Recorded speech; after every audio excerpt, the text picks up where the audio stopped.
Hello guys, কেমন আছো? আজকে তোমাদের সামনে আমি চিকেন রসা রেসিপি নিয়ে চলে এসেছি। প্রথমে একটা জারে আদা, রসুন এবং টমেটো পেস্ট করে নিতে হবে। অন্য বাটিতে মাংসগুলো ধুয়ে নিয়ে তার উপরে হলুদ এবং লাল লঙ্কার গুঁড়ো দিয়ে ভালো করে মাখিয়ে নিতে হবে। তারপর অন্য কড়াইতে তেল দিয়ে মাংসগুলোকে ভালো করে ভেজে নিতে হবে। ভেজে নেওয়ার পর অন্য কড়াইতে তেল দিয়ে কুচি কুচি করে কেটে রাখা পেঁয়াজটাকে দিয়ে দিলাম। এর সাথে লঙ্কা কুচি দিয়ে দিলাম।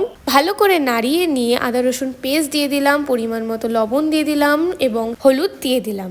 এরপর টমেটো পেস্টটা দিয়ে ভালো করে নাড়িয়ে নিলাম মশলাটাকে। তারপর একটা কড়াইতে জিরে, গোটা ধনে, গোটা গরম মশলা, শুকনো লঙ্কা, রসুন ও কারি পাতা ভালো করে মিক্স করে নিয়ে ওই মশলার উপরে দিয়ে দিতে হবে। ভেজে রাখা মাংস এই মশলার উপরে দিয়ে দিলাম। মাংসটাকে ভালো করে কষিয়ে নিয়ে অল্প পরিমাণে জল দিয়ে কাশ্মীরি শুকনো লঙ্কা দিয়ে কিছুক্ষণ ঢাকা দিয়ে তুলে নিয়ে রেডি হয়ে গেল গরম গরম চিকেন রসা।